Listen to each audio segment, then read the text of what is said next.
Welcome to PrepAquatics.com. I am Skyler King. As always, you can email me, Skyler at PrepAquatics.com. You can follow me on Twitter at SkylerPrep. Little conference preview. It should be a shorter show. Not much action last weekend from amongst the top teams. We'll talk a little bit about the Deerfield invite and then talk about some of the things to watch at the conference meets this weekend. I wanted to get this one up earlier. I'm trying to leave work early on Friday to make it to the West Suburban Silver Conference meet at Hinsdale, and because it's just the meets this weekend. It's basically when it comes to state contenders, it's really the only game in town. You're really not going to see one at the DVC meet, and Wilmette at 2:30 on Saturday is not for me. That sounds like me getting home after 7 o'clock, and that sounds like something I'd only do for a state meet. So I think this will be fun. I think the first championship meet of any kind hosted at Hinsdale Central in quite a long time. I think the boys last hosted a conference meet my sophomore year in the winter of 2001, and so with this new pool, they'll obviously be hosting a lot more. That's an exciting thing for a program that's obviously been so good and just didn't have a pool to host a championship meet, and now they're actually hosting the sectional, which shouldn't be happening because state host team isn't supposed to be able to host a sectional, but some things backfired with some of the other pools. And so that should be a fast sectional, certainly. Looking back on this past weekend, the invite that I was following on Meet Mobile was the Deerfield meet. No Annika Park. Now, on the surface, that's not like super alarming. Maybe it was a college visit. Maybe she was sick. It's just very unusual. Usually a team gears a lot of their regular season around a home invite if they have one, and trying to win that home invite. So it would be very unusual for her to take a college visit on this weekend. Now, she could be sick. Hopefully she's not sick or hurt, anything that would affect the end of her season. She'd been swimming very well, obviously.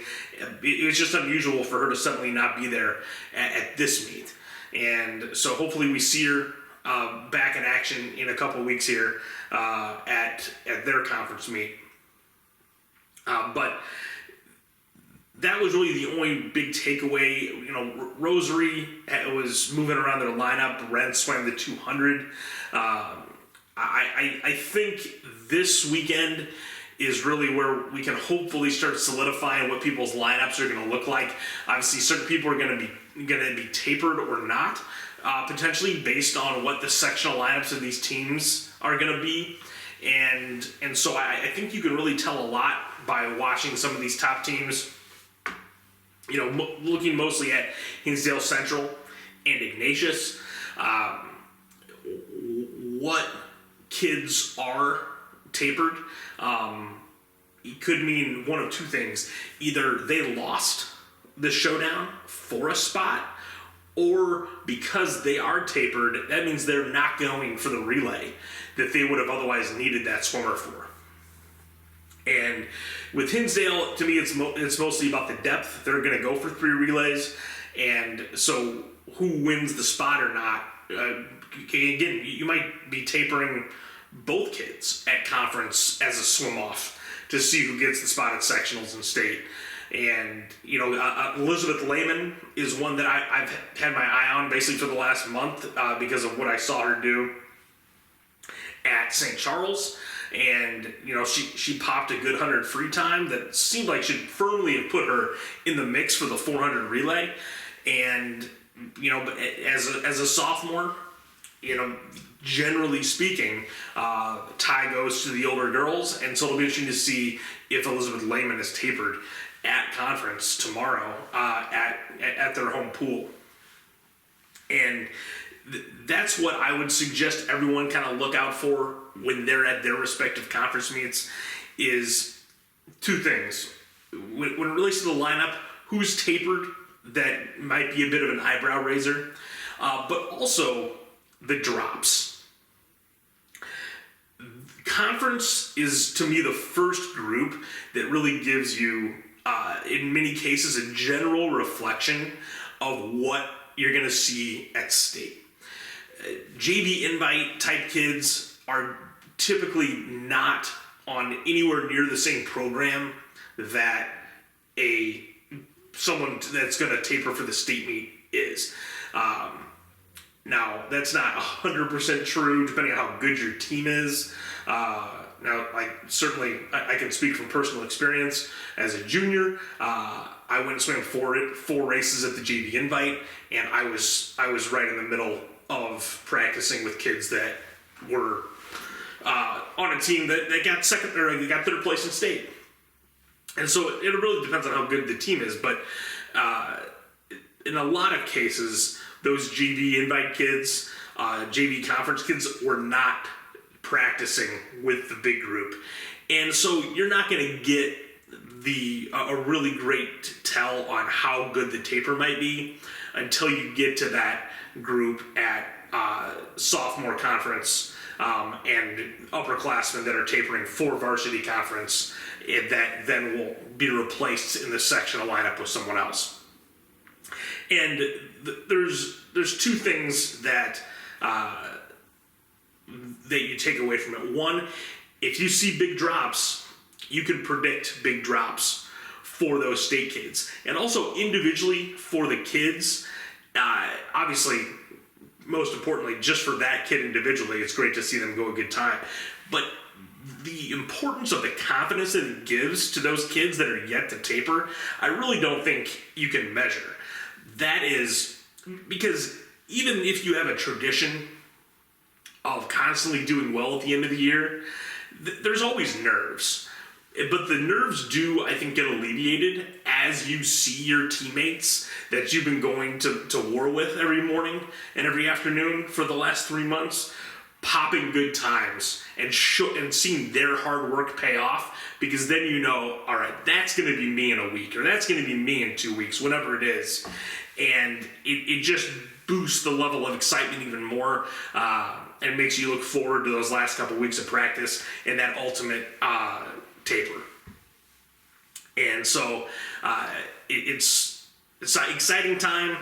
We're a few weeks away from obviously the big one at FMC, but this is the beginning of everyone's favorite time of year where we're going to see a lot of kids swimming fast.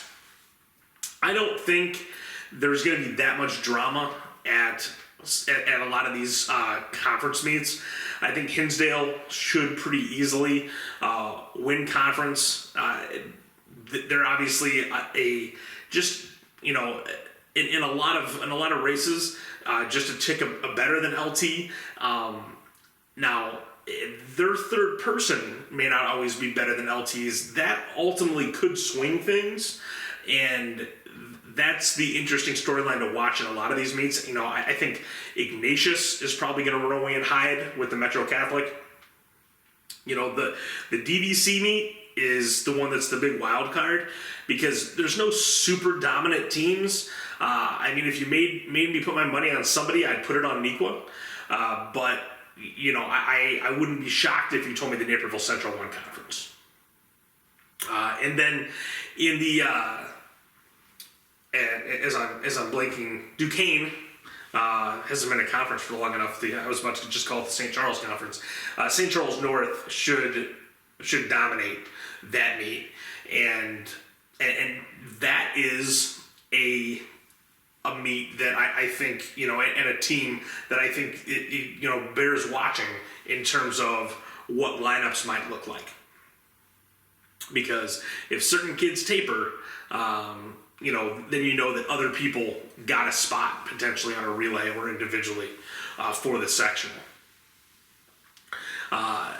Obviously, next week we have another set of conference meets, MSL, CSL, and so we're going to get New Trier in the mix. We're going to get the NSC, so we're going to get Stevenson out there, and same thing. I think it's just really tracking how these tapers go for these teams and what it could potentially lead to for their sectional and state groups.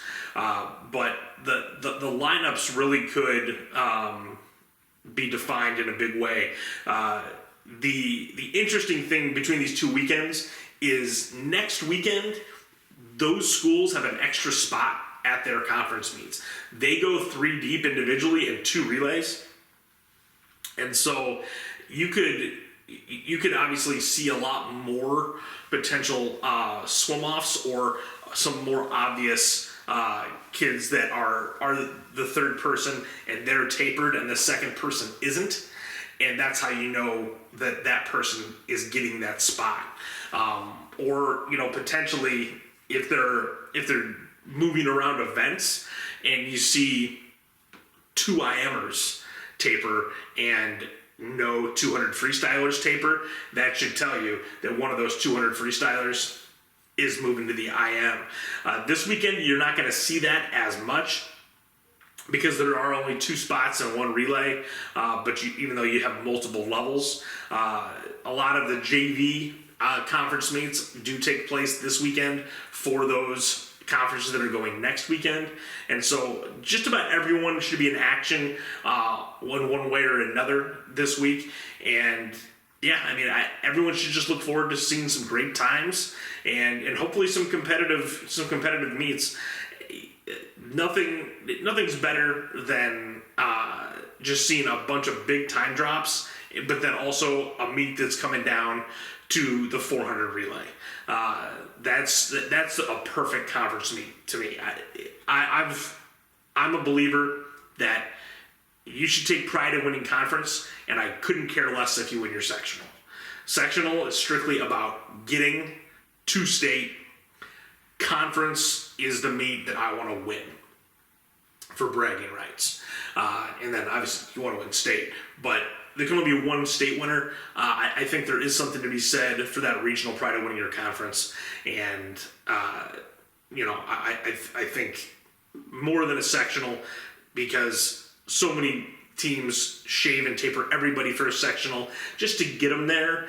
And that doesn't make them the best team. That actually makes them not as good as the teams that don't shave and taper everybody. We'll see that all play out here in the next couple of weeks leading up to state.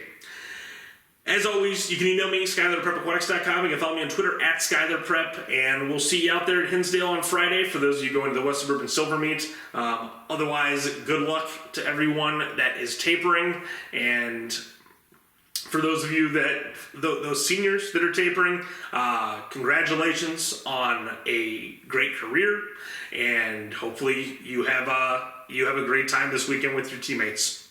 We'll be back next time recapping week 1 of conferences and looking ahead in more detail to week 2 here at PrepAquatics.com.